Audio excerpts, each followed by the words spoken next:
Today's topic, the consequences of the vanishing Arctic ice. And today's guest is Dr. Peter Wadhams, expeditionary Arctic researcher. He's also Emeritus Professor of Ocean Physics from Cambridge University.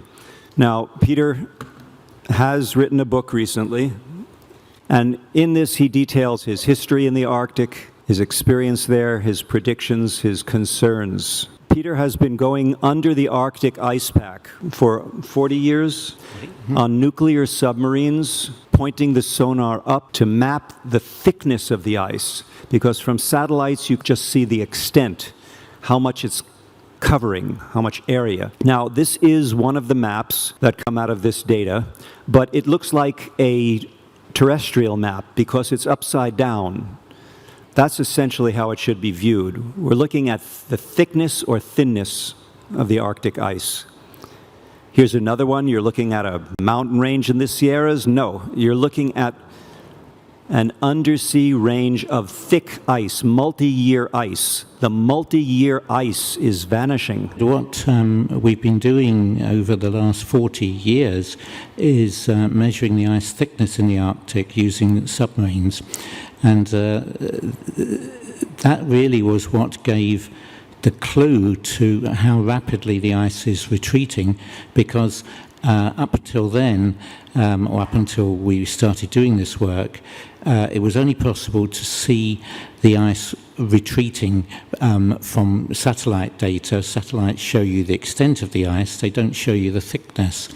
But from going out in submarines over successive years, over 4 decades, we from Britain and our American colleagues were able to find that the sea ice was thinning and is now about 40 to 50% thinner in summer, in fact in all seasons of the year, from what it was like in the 70s and 80s. So we now have, in the summer, the volume of ice is only about a quarter of what it was in the 70s and the 80s. That is to say, the area is about half and the thickness is about half, and so the volume is only a quarter.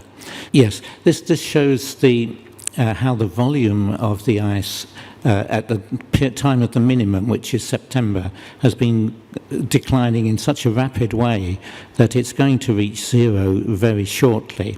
And that will mean that we will have a short, at least, ice-free period in the Arctic, although that will grow longer as time goes on.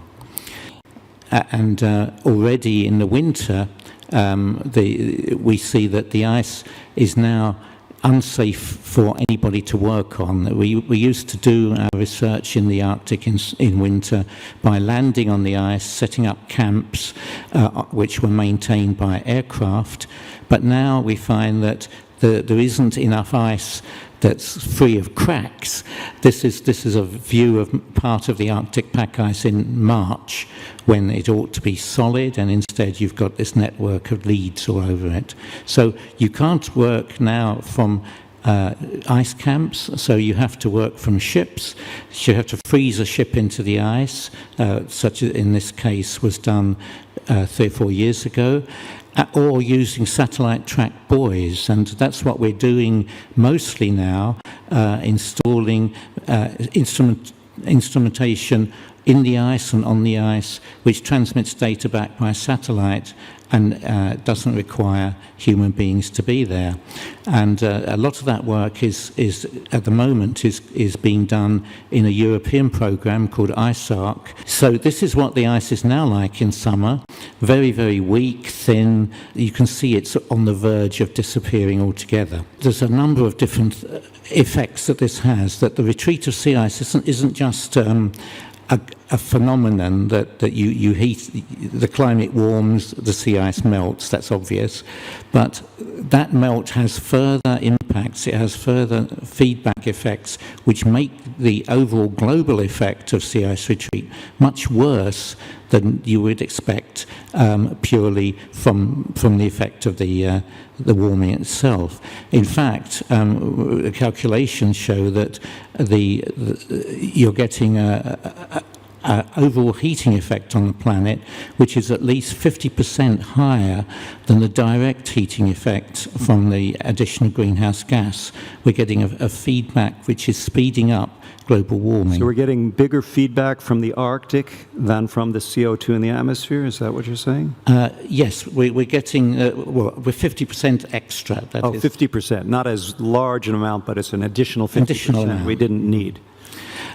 So one of the effects, this is not the main one, but it's another effect that we see going on, is that in the Greenland Sea, which is an area which used to be ice-covered in winter and now isn't, we used to get these phenomena, which we discovered in some of our field work, which is called chimneys, which is where because of ice forming on the surface, this rejects salt and you get sinking regions. It's like a vortex. It's like somebody opened a plug hole in the bottom of the ocean and you've got a rotating cylinder of water going down from the surface almost to the ocean bed. This blue column is cold water sinking down from the surface down to 2,500 meters.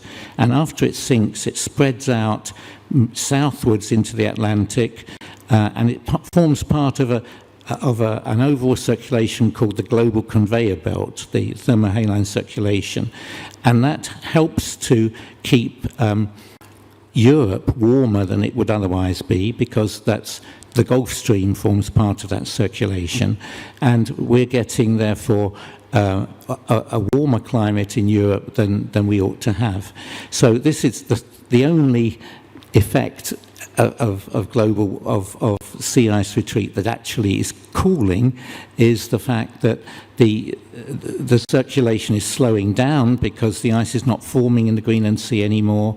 We're not getting these chimneys forming anymore, and as a result it's slowing down, and that warming is less, so that Britain and Western Europe are projected on that map to have only 2 degrees of warming this century, while the surprise-free prediction for the rest of Europe is about 4 degrees. So we see Britain and Iceland and the Atlantic coastline getting less warming. But of course the heating is still there, is going into the ocean, and what that means is that there's less heat being transported north out of the tropical Atlantic, out of the Gulf of Mexico, to reach Europe, and that means that the tropical Gulf of Mexico is warming up faster, which means we're getting more and more intensive hurricanes there and less heating here. Unusual to have a guest here and include a video clip, but it was because I've done this twice, because of things that Peter said so well in videos, that I wanted to start out the topic. Yes, in Arctic research at the moment, there's a huge disconnect between observations and models, and I'm trying to understand how that's arisen. And one of the possible reasons is, of course, that observational work is very expensive. Now, I want to use that statement to kick something off. There's a disconnect between climate models and real-world observations. So what we're saying is that the IPCC process is a prediction based on computer models. Can you continue that? Faults with the IPCC process are largely that it's based on past changes, because work has to be already published for a couple of years before it appears in IPCC assessment, and the work itself, if it's observational work, takes a long time to do if you're making measurements in the Arctic. So therefore, IPCC analyses tend to be somewhat out of date. But also this problem with modelling, not all models are bad. Some of them, there's a few that give very good results that are in tune with data. But on the whole, there's a tendency in modelling to believe if you see a model, you believe the results of the model rather than after comparing it with data believe in the data or have to modify the model. And Richard Feynman, who's a very famous theoretical physicist, said you can have the most beautiful model in the world, but if it doesn't fit the data, then it's wrong. And that tends not to be taken to heart by modelers in a way, because there are many more modelers than observational scientists these days. And also, you have careers based upon those models. To acknowledge that your model might be flawed might ruin your career or decrease your grants. Yes, there's that, or there's all of that as well. But the problem is really to include all the processes that are going on in the Arctic in a model. And we find, for instance, that the current work we're doing in the Arctic involves, one of the things we're looking at are waves, that as the sea ice retreats in summer, you get a lot more wave action, and that acts on the ice and makes it retreat even faster. That's a process which we observe and measure, but it's not included in models. So you've got a lot of these small-scale processes that go on where a modeler working entirely in the office can't really see that these things are happening. So the disconnect, it's a matter of mutual learning, I think, that perhaps people should go out to the Arctic more and actually observe what's going on. But I know there have been times when modelers have very unjustly been rude to you at scientific conferences because they have such a stake in their models being correct.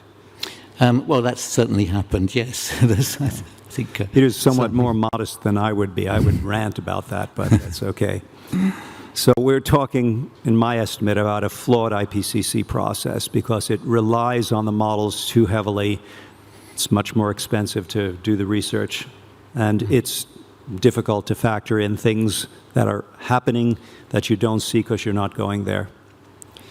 Now, I'd like to shift to something many people call the Arctic methane emergency, and I'm just going to let you take that away, Peter, and you can step through the slides. Yeah.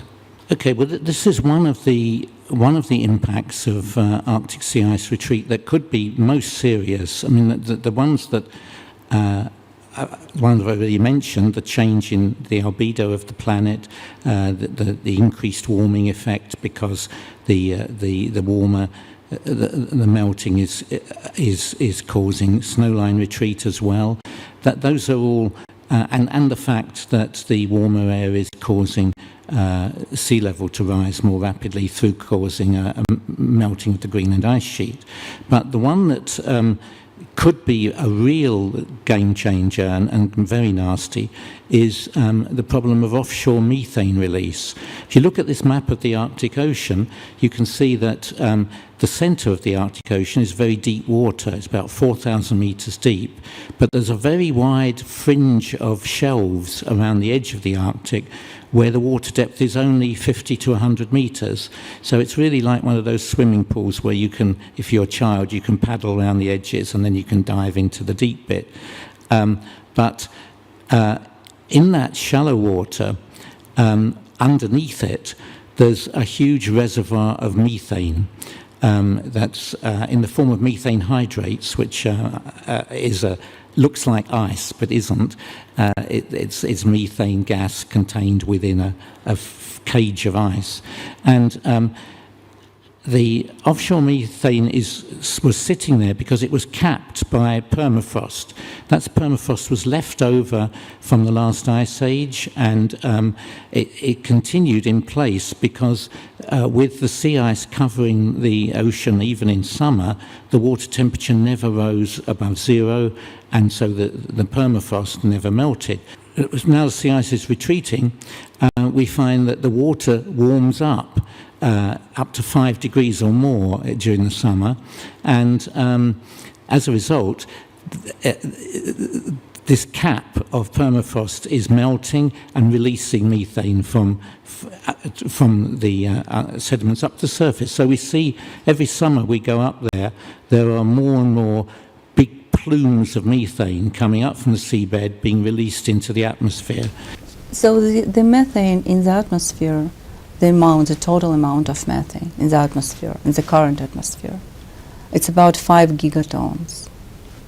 The amount of carbon preserved in form of methane in this subarctic shelf is approximately from hundreds to thousands of gigatons. And of course, it's only 1% of that amount is required to double the atmospheric burden of methane. But to destabilize 1% of this carbon pool, I think it's not much effort needed, considering that the state of permafrost and the amount of methane currently involved. This is work done by a Russian group. This is an underwater vehicle photograph going through a methane plume, showing the methane bubbles rising. Then these are the bubbles reaching the surface, and they're flattened against some very thin ice, which is transparent, so you can't see it, but you see the flattening of the methane bubbles. And then this is from a ship, and it's a sideways-looking sonar, and it's giving you a reflection from each of these methane plumes. So we see a whole mass of methane plumes. This is in the East Siberian Sea in a water depth of only 70 meters.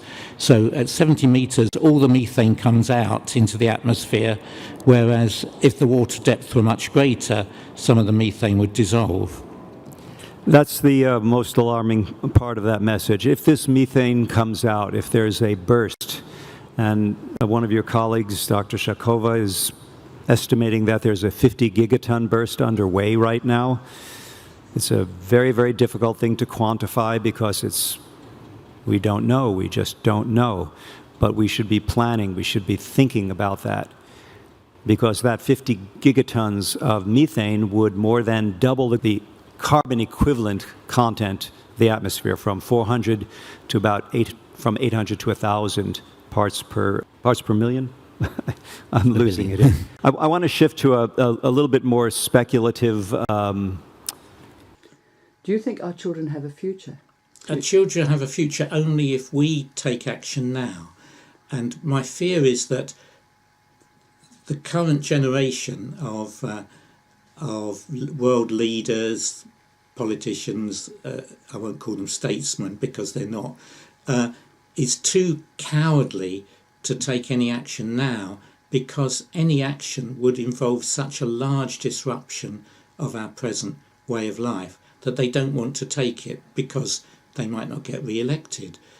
So there's a conspiracy of complacency throughout the world in which they still imagine that if we do a few minor things and a few minor adjustments and reduce our carbon dioxide emissions, then all will be well. But it won't, because we've already got too much carbon dioxide in the atmosphere. We're already going to have more than 2 degrees warming, even if we don't emit any more because of the already existing carbon dioxide in the atmosphere. So we've got to not only stop emitting it or reduce the emissions, but find ways to take it out of the atmosphere. And that's a technology that hasn't been developed. Would be a massive research program to develop, but we should be doing it. It's a bit like the Manhattan Project. We should be doing it from the point of view of our own survival, and that's the sort of thing that the present generation should be concentrating all our attention on. And if we can do that, then our children have got a future.